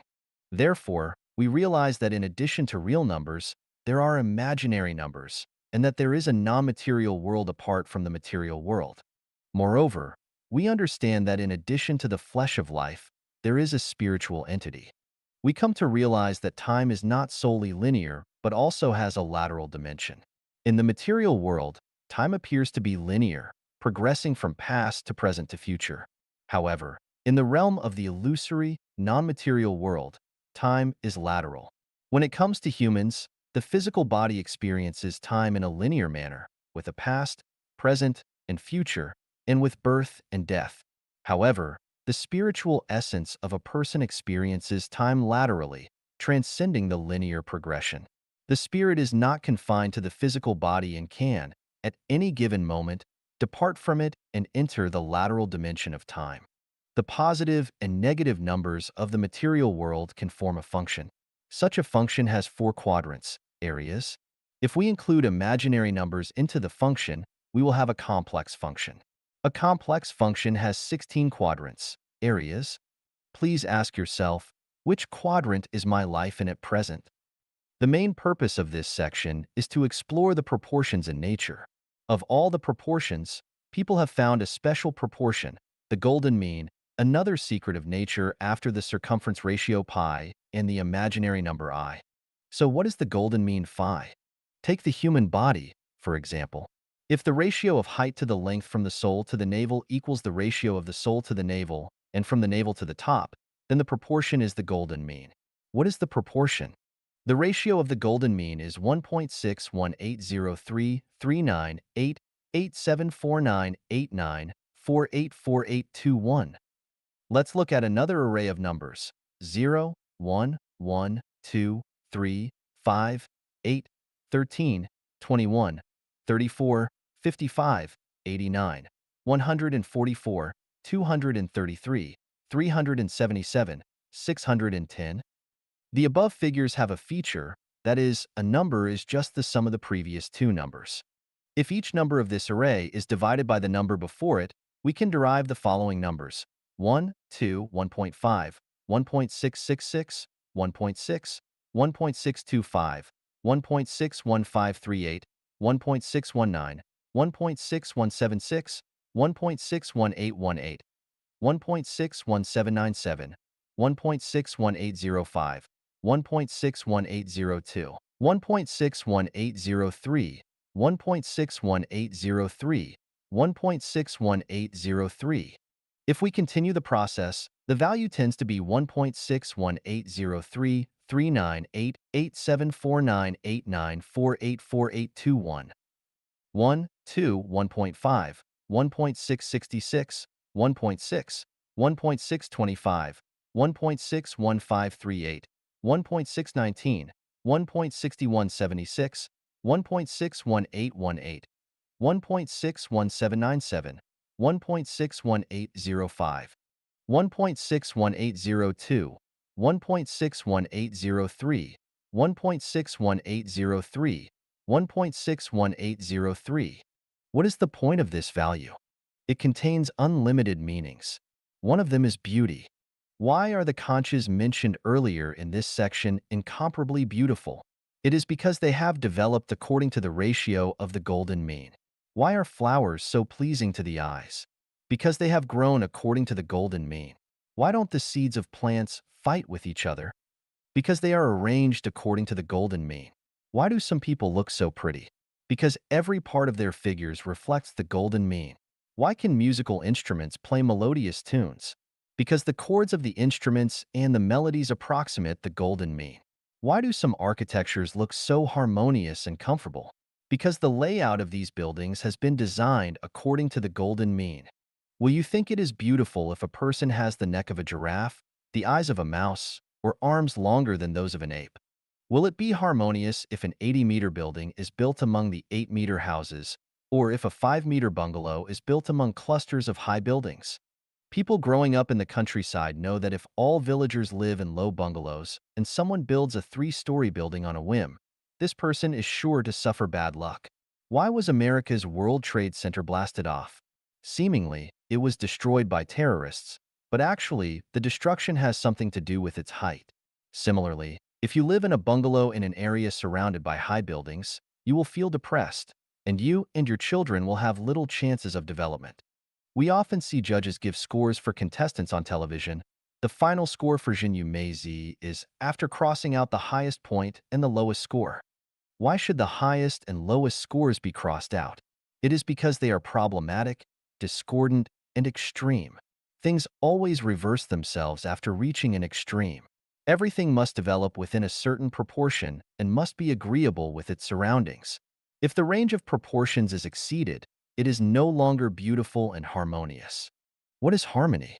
Appropriate proportion is harmony. What is beauty? Appropriate proportional array is beauty. The golden mean is the most harmonious and most beautiful of all proportions. The development of all things is constrained by proportion. For the United States to become a world power, it must assist impoverished countries without exerting excessive force, otherwise, it will inevitably face punishment from natural laws. A poor and backward country must strive to move forward, otherwise, it will inevitably perish. This is also the case with human beings. If the population has increased to such an extent that it has lost harmony with the number of plants and other animals, there will be no way to sustain the continuous growth, just like a rapidly growing branch of a tree. If the branch does not break off, it will pull down or even uproot the tree. Since there is a mysterious power or law of nature that governs the harmony of proportions, the exploding population will certainly be controlled. If humans can exercise control over themselves, all the better. If the population cannot be brought under control, then the power of nature will play its role. For example, wars, earthquakes, floods, fires, plagues, famines, and turidity can all play their part in reducing the population. Wasn't the outbreak of SARS in 2003 an alarm bell sounded by nature for mankind? Proportion is a mysterious power in nature that controls the development and changes of everything in the universe. Who but the greatest creator has formulated this proportion? 17. Brain, epitome of the universe. 17. 大脑宇宙的缩影. All the material wealth created by humans is a realistic reflection of the brain. Humans' thinking, memory, speech, and actions are all attributes of the brain. That a society can be organically united to accomplish a goal is also the result of brain activity. All Nobel Prize winners and great men in history distinguish themselves from others because they have made full use of their brains. Scientists are still far away from uncovering the mystery of the brain, although they have conducted intensive research into the brain in the fields of neurology, anatomy, biology, biochemistry, and electromagnetism and have had detailed explanations for the structure of the brain and functions of different components. It can be said that humans are still in their infancy in terms of understanding the brain. Our knowledge of the brain is comparable to the part of an iceberg above the water, and what remains unknown can be likened to the gigantic mass underwater. Like the mystery of the universe, the mystery of the human brain is a non-repeating infinite circumference ratio. Although we know that the brain consists of 10 billion brain cells and 10 trillion interacting nerves, that the nerve network of the brain is 10 miles long and can process a billion units of information per second, and that the memory capacity of the brain is 1.2 million times that of a large-scale computer, the brain, which accounts for 3% of body weight, still has unlimited contents. The brain is the epitome of the universe, and the laws of the brain match the laws of the universe. The brain is the epitome of the greatest creator's wisdom, and the brain contains all the wisdom of the greatest creator. The brain is the epitome of time, and the brain owns the information on the changes of the universe over several billions of years. The brain is a processing factory, which can create things out of nothing and can transform the universe. What is imaginable in the brain can all turn to reality. The brain's potential is unlimited, therefore, humans' future is also unlimited, as long as humans do not go to extremes but stay in line with the greatest creator. The brain is a mysterious place. Each neuron of the brain is not in direct contact with each other. The information between neurons is transferred by neurotransmitters, which are chemical in nature. However, within the neurons, the transmission of information is through electrical impulses. When we open up a cranium, we can only see things in biological terms. We cannot help but ask, where is memory stored? Where are thoughts stored? How does man's thought come into being? Where is man's memory stored? How does the brain process a large amount of complicated information? Why can man make spacecraft and land on the moon, while a donkey cannot even make a small cart to carry fodder? Don't people say that all creatures are in the process of evolution? The brain is not only capable of imagery thinking, but also abstract thinking. It can not only learn, but also practice. It can associate closely with not only the material world, but also the non-material world. Most of the scenes in our dreams are not necessarily the real image of the contemporary time-space, but may be scenes from the past, or even future time-space, or even the real image of another time-space. How does the brain work its way out? How do our emotions such as joy, anger, sadness, merriment, panic, trepidation, and yearning occur? How does the brain distinguish and correctly process them? How do we instantly recognize the tastes of sourness, sweetness, bitterness, spiciness, and saltiness? How does the brain react to them? We have senses of pain, itching, tingling, soreness, swelling, acerbity, slipperiness, jumping, hardness, softness, coldness, heat, coolness, and warmth. How does the brain recognize these senses and pass on the information to related departments? The love between a man and a woman is intoxicating. We are in ecstasy when sexual excitement reaches its climax. How does the brain perceive and respond to these sensations?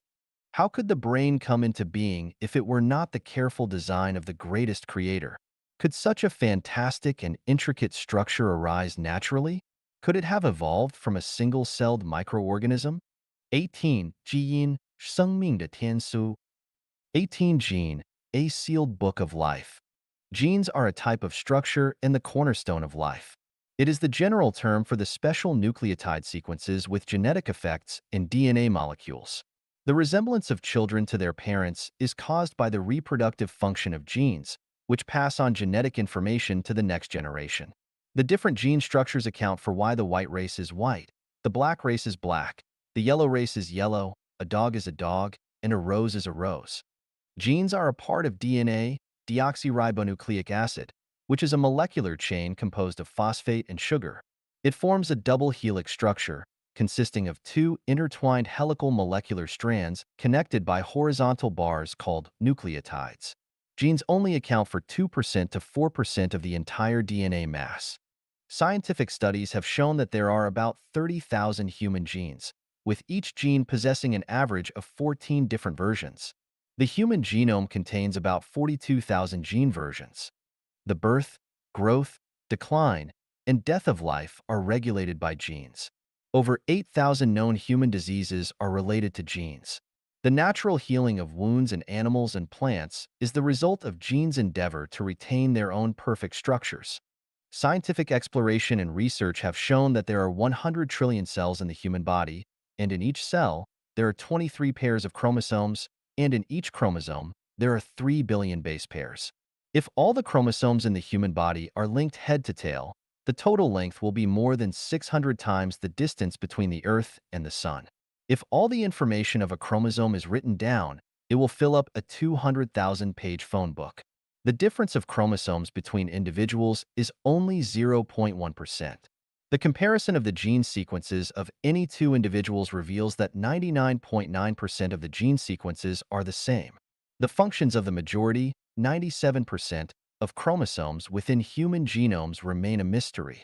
Genes, the Book of Life, have been the focus of the Human Genome Project, which mobilized top scientific talents and cutting-edge technologies from the United States, the United Kingdom, Japan, Germany, France, and China to decode them. After more than a decade of hard work, we finally see the basic framework of the mansion of life, the gene. However, it seems that we have only understood. Do we not consider that the gene is the fruit of the wisdom of the greatest creator? Can such an intricate structure come into being without the greatest creator? Some people may stick to their theory of natural occurrence, but then I ask you, what does natural occurrence even mean? 19. The wonder of the great variety of life. 19千姿百态的生命奇观. Exhibiting its fantastic luster, life of myriad forms is presented everywhere, from the tropic zone, temperate zones, frigid zones to the north and south poles, from plains and canyons to precipitous cliffs, from the underground, the Earth's surface, to the sky, from small creeks and ponds to rivers, lakes, and oceans. With their insignificant sizes but astronomical numbers, bacteria, actinomycete, epiphyte, microzyme, lactobacillus, viruses, and other microorganisms present a dazzling world of life under the microscope. A million species of insects are exhibiting a gorgeous and bizarre world of life. More than 9,000 species of birds are flying in the sky. They are agile and flexible, bearing valiant and varying beautiful shapes that have inspired us to yearn for freedom and the future, causing our thoughts to soar to the distant horizon. Countless fishes, shrimps, shell creatures, and other marine animals have constituted a fantastic and unimaginable underwater kingdom of life. We marvel at and are amazed and puzzled by hundreds of thousands of large, terrestrial animal species with widely differing means. Rushing or leaping, running or climbing, they exhibit their strong and vigorous bearing and their respective skills for survival. With the change of seasons, more than 100,000 species of flowers vie with beautiful girls in their riotous profusion of colors, enchanting and attractive. They are a sight to behold, leaving one reluctant to part ways and longing to return.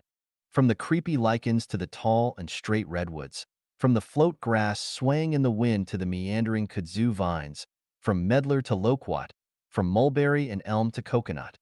The magical forms of the vegetable kingdom are so wonderful that they excel the work of nature. We cannot help asking, how do the riotous profusion of wonders of life come into being? Without tissues, organs, brains, and hearts, how can those single-celled monads capture and digest food, excrete feces, move freely, build houses, and have sex? Who has equipped insects with armors? Who has armed the birds with wings? Who has covered the beautiful clothes for flowers? Who has equipped man with the heart? Who else but the greatest creator? 20. The protection mechanism of life, conditioned reflex. 20. 生命的保护机制，条件反射. What is a conditioned reflex? It was a rainy autumn day in 1980. I was looking out of a closed window of a classroom in the Geological Technical School of Zhangjiago when suddenly a classmate named Cheng Hongfu from Sichuan mischievously spat at me from outside the window. Subconsciously, I stepped backward, closing both eyes instantly. This chain of reactions triggered the burst of laughter of Cheng Hongfu, who said jestingly, "Monitor, what a coward you are! The window is closed. How can I spit on your face?" I said, "I did not realize that the window was closed. Do it one more time, and I will not react." I moved closer to the window, thinking that since the window was closed and he could not reach me, I would remain calm even if he spat blood at me. "Are you ready?"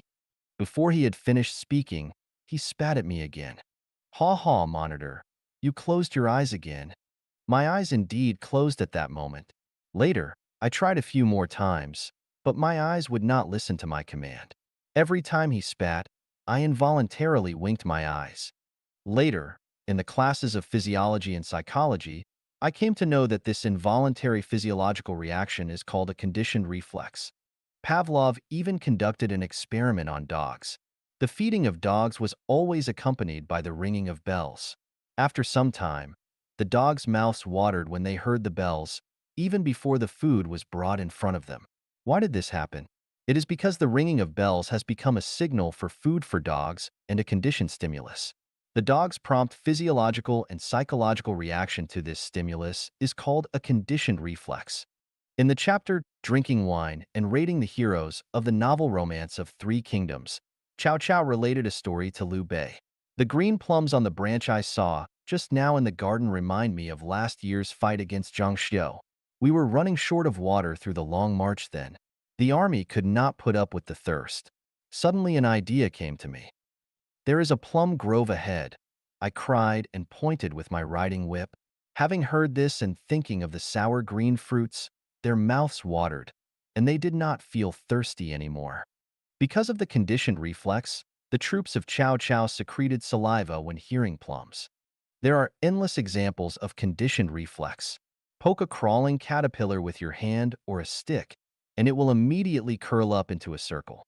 The abnormal behaviors of animals prior to an earthquake. Mimosa's curling of leaves when touched. The palpitation of the heart induced by a sudden sound on a quiet night. The contraction of muscles at the sight of a snake. The sneezes caused by the entrance of specks.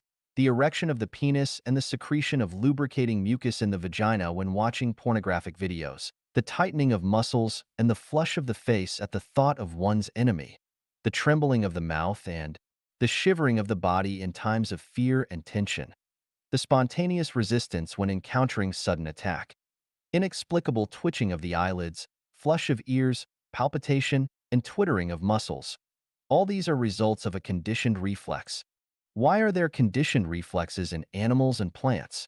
Whether we explain it from a psychological or physiological perspective, apart from the conditioned reflex acquired as second nature, the innate instinctive conditioned reflex cannot be created by the plants and animals themselves. Conditioned reflex primarily serves as a mechanism for life's instinct self-protection and is an instant response at one's subconscious level. Who designed this? Who but the greatest creator? 21. 两性愉悦不仅仅是为了传宗接代. 21. The pleasure of sex is not only for carrying on the family line. The core point of the pleasure in sex is the orgasm during sexual intercourse. None of the first love, adoration, yearning, dating, caressing, and other emotional enjoyments can compare to the orgasm in sex. Then, what is the orgasm in sexual intercourse? To help us understand the feeling of orgasm between males and females, I have selected some sections from Kinsey Reports, Hattie Report on Sex, and especially Sex Codes, China Reports. I feel like I'm in heaven. I have a blurry sense of giddiness, the thrilling and exciting warmth, fullness, humidness, and force. A sense of urgency, an irresistible sense of pulling. I feel extremely excited and short of breath. Meanwhile, I feel my head lifting up as if in a dream. The sound is vague and distant. Time seems still. Joy, happiness, exhilaration, and excitement. I am blissfully ecstatic. I feel terrific, as if I am at my best. It feels like an awakening and the beginning of life. The feeling is incomparably wonderful. It is an ecstasy almost unbearable to human power. Charming, surging blood, carefree, ecstasy, orgasm, unparalleled wonder, intoxicating, full of power, incredible. In some aspects, arousal of sexuality offers me the opportunity to transcend myself and wake up from the dense fog of daily life and existence. I feel as if I have left my flesh and my spirit, caring for nothing that normally seems extremely important to me. Wonderful feeling of caresses. I wish this could go on forever. The stillness of life is like an eternal moment, intertwined strongly through indulging and savoring the sweet pleasure of the flesh. A fantastic sensation. I myself am in another dimension which drifts and melts from the supporting point of my life. A raging flame, violent and engulfing everything. Extremely fantastic. A refreshing and irresistible orgasm is increasing to such an extent that an intense charge surges around the clitoris, just like a space-exploring rocket shooting up explosively. Then the charge radiates in the entire region of my pubes. At this moment, all other things have vanished from my consciousness. It seems that the inside of me is filled with enormous power. The wetness, the heat, and the intensity make me feel incomparably comfortable. During the whole process, all the raging, wonderful feelings are radiating on the internal side of my legs. It seems that all things around me have ceased their existence. I am completely immersed in this wonderful feeling. By far, I have not experienced a more wonderful feeling than this. This feeling is a complete immersion that has nothing to do with will and thought. It has completely conquered me, occupying my body. As for the overall effect of its destructiveness, the best word to describe this physiological feeling is madly carefree. The only feeling I can relate to is a certain form of overall stiffness and tightness and the indistinguishable internal explosion at the sexual organs. My body gradually tightens up. I feel as if I have reached the precipitous peak of perfect happiness. Then I approach the plateau of ecstasy. I utter a sharp scream, glide past the crest plane of bliss. Then I experience 5 or 6 fits of violent twitches and convulsions, which are acute, vehement, and agitating in the beginning and become duller, slower, and milder. This is the orgasm and sexual pleasure. From the above statement, we can see that the physiological and psychological sensations during orgasm are incomparably wonderful pleasures and the ultimate beauty. No wonder Bangu said in the Book of Han, Arts and Literature, sexual intercourse is the ultimate expression of emotion and nature, the boundary of Tao. Jared Diamond, a physiology professor at the University of California, Los Angeles, said, human sex is weird. It is magical, incredible, and beyond nature. The pleasure between two sexes is so magical, so soul-stirring, so desirable. No wonder Freud concluded that the driving force of sex is the greatest force that propels social development. Then, who created such a wonderful feeling for humankind? Is sexual orgasm a result of natural evolution? Is sexual pleasure solely for the purpose of reproducing? R. Stephen Howard, a graduate student at Indiana State University, said, in terms of energy required, asexual reproduction is a more economical way to transmit genes to one's progeny. His research results showed that asexual reproduction is the most economical way and the most effective way to transmit the genetic traits of a living organism to its offspring. But how did sexual reproduction come into being? Is sexual pleasure only for bearing children? The answer is no. Prostitutes engage in prostitution not to bear children for pleasure-seeking men, and those men do not seek out prostitutes to have children with them. Human intelligence can create a master machine that produces products continuously.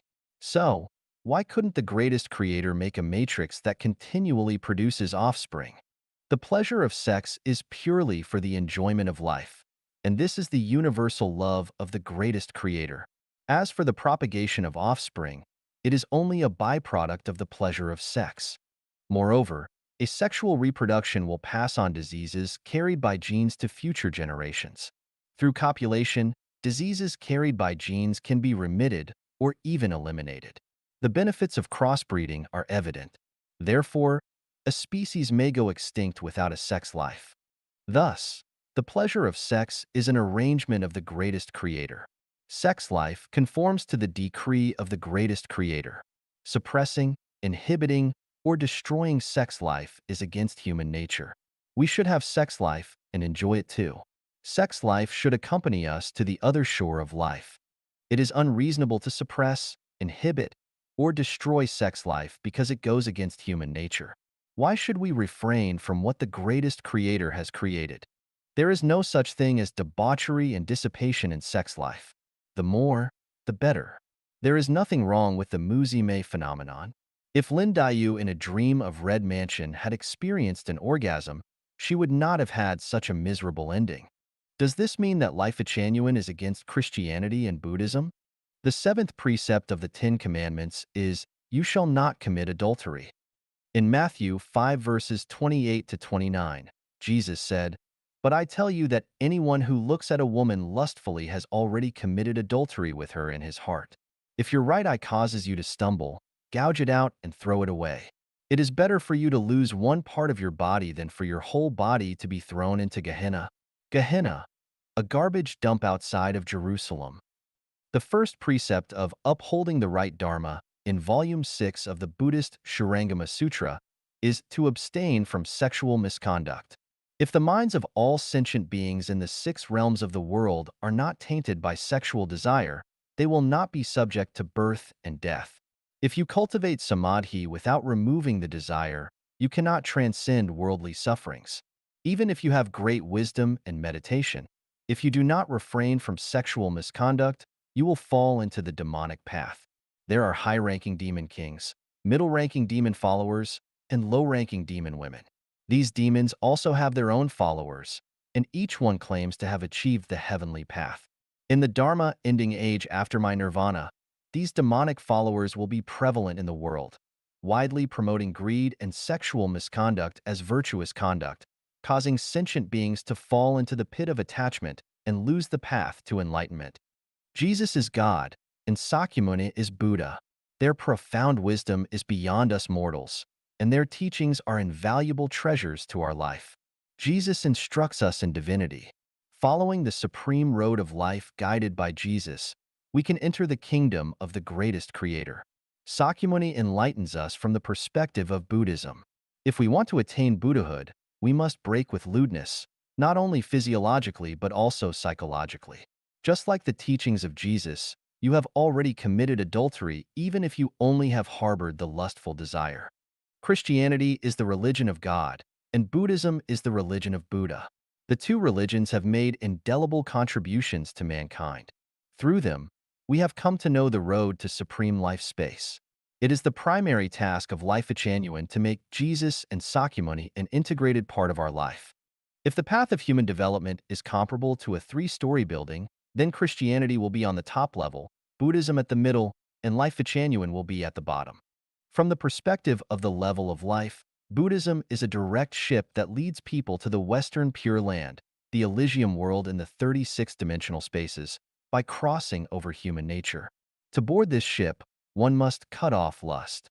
Where exactly Christianity wants to guide people in terms of the level of life space, I cannot fully comprehend with my current knowledge. Based on the miracles and teachings of Jesus, it seems that the goal is to make everyone an angel and enter the heaven world, God's paradise. In 12:18-25 of the Gospel of Mark, Jesus said, "For when they rise from the dead, they neither marry nor are given in marriage, but are like angels in heaven." What is an angel? An angel is the super celestial being and Buddha with divinity. Buddha is under the control of the power of Buddha, while a super celestial being is the free, elegant, and magically powerful spiritual entity of high energy, second only to God. Christianity guides people to develop in the direction of super celestial being, which conforms to Jesus' teachings. Only in this way can they have a definite development direction for life space. However, from the activities and pursuits of Christians, it seems that they are still clinging to worldly affairs, to the relations of parents, children, couples, and friends and relatives, and to private properties, which is unreasonable. In Luke 14 verse 26, Jesus said, "If anyone comes to me and does not hate his own father and mother and wife and children and brothers and sisters, yes, and even his own life, he cannot be my disciple. Because if you don't hate them, you cannot become an angel." For angels, there is nothing like family love. We can see from the teachings of Jesus and Sakyamuni that the ultimate wisdoms are communicable. They have the same purpose. Buddhists are capable of determinately cutting off all their attachments to worldly affairs, including the relations of father, mother, wife, children, brothers, sisters, belongings, status, reputation, and their own souls. They will commit themselves to self-improvement and self-cultivation wholeheartedly. They are the real Christians. However, the so-called Christians may inspire suspicion of crying up wine but selling vinegar. The direction of development for us, mankind, is the direction given by Jesus and Sakyamuni. The problem is that there is a vast ocean between humans and angels, super celestial beings and Buddhas. And how can we navigate our lifeboat through the turbulent and surging vast ocean to reach the ideal shore? If we can abandon worldly pursuits and devote ourselves to cultivation like the monks, nuns, priests, and sisters in the temple, it would be the best way. Although it may be difficult to ascend to heaven in one step, it is worthwhile. The problem is, can we do it? Let's drop all other obstacles. How many of us can surmount the huge mountain of the pleasure of sex? I have another question. Why should we surmount this huge mountain now that the greatest creator has equipped us with the pleasure of sex to enjoy? Isn't the feeling of orgasm, entering paradise, feeling celestial, release and proliferation of love, the standstill of time and space, the feeling of being blended into the universe, and the expectation to give up all worldly desire and stay forever at that time point, the highest realm of life we pursue? Our ultimate goal is to become angels, super celestial beings, and Buddhas. It would be too difficult for ordinary people to jump from the starting point to the end point, unless they are born with the wisdom of an angel, like my granny, who was a vegetarian by birth, not due to personal preference, but due to disgust at the smell of fish and meat. Entering graduate school directly from primary school is a process of transcending comparable to the thorough remolding of oneself and reaching the peak of perfection. It is just too difficult. Are there any smoother paths to the final success of becoming a super celestial being or Buddha? Yes, there are. Let's first arrive at the thousand-year world because the enjoyment of the pleasure of sex will only affect our success of becoming a super celestial being or Buddha and will not prevent us from approaching the thousand-year world. Please refer to the thousand-year world of the 36-dimensional spaces. Although it is still hundreds of thousands of miles away from the kingdom of the super celestial being and Buddhas, the thousand-year world is, after all, a world with sublimated human nature. We can first arrive at the thousand-year world before reaching the 10,000-year world and finally make it to the world of super celestial beings and Buddhas, the Elysium world. This is comparable to a primary school pupil who pursues their education in the order of primary school, middle school, university, and finally the graduate school. Let's return to our topic. The pleasure of sex is the arrangement of the greatest creator and the favor he has granted us. The greatest creator will not punish us as long as we are grateful to him and remember his grace when enjoying the pleasure of sex. I have seen the greatest creator through the pleasure of sex. Have you? 22. 上帝的杰作，自然之美. 22. The masterpiece of the greatest creator, the beauty of nature. While learning about Introduction to Literature, our teacher told us, we are surrounded by beauty. The reason we have failed to discover beauty is that we lack the eyes to perceive it. In 1986, I went to the Mandarin Duck Reservoir in Janta County with my classmates from Jochuan Education College. We got off the bus on the road from Jochuan City to Jinta County. Guess what my first impression was? I felt the beauty of relaxation and happiness for becoming a part of Mother Nature because as soon as we got off the bus, we saw the vast expanse of the endless Gobi Desert. It seemed that we city dwellers had entered another world of wildness, wonder, remoteness, and vastness. All of us cried out with one voice, "Wow, beautiful." How can we say that the Gobi Desert is not beautiful? When I climbed the Great Wall at Badaling during my study at Beijing Foreign Trade University, I saw the meandering Great Wall fly like a gigantic dragon on the top of the undulating mountains. I felt a beauty of valiance, unrestrained freedom, and flying. During my study at Zhangjiago Geology Technical School, I used to go climbing with my classmates. Standing on the mountaintop and overlooking the wilderness with curling smoke beyond the Great Wall, I felt a beauty of serenity, leisureliness, composure, and ease induced by the picturesque natural scenery. While studying in Lanzhou Education College, I would sit by the Yellow River whenever I had the opportunity. Since I grew up by the Yellow River, I have a special love for it. Watching the surging and rolling river flow in its meandering course, I felt that my thinking had been carried to a remote place, and I was filled with the aesthetic feeling of surging emotions and endless yearnings. In the small islands of Luanda, the capital of Angola, in the Bella Port of Mozambique, on the beach of Dar es Salaam, the capital of Tanzania, in the end of the earth of China's Hainan Island, in the Cape of Good Hope of South Africa's Cape Town. Everywhere the azure sky and sea elicits in me an aesthetic sense of mystery, fantasy, eternity, and infinity. There is the world-famous Victoria Waterfall on the Zambezi River between Zambia and Zimbabwe. I used to drive a 6-ton truck of the Chinese Jefong brand to fetch water from there. Each time I approached it, I was overwhelmed by its tumbling heroism.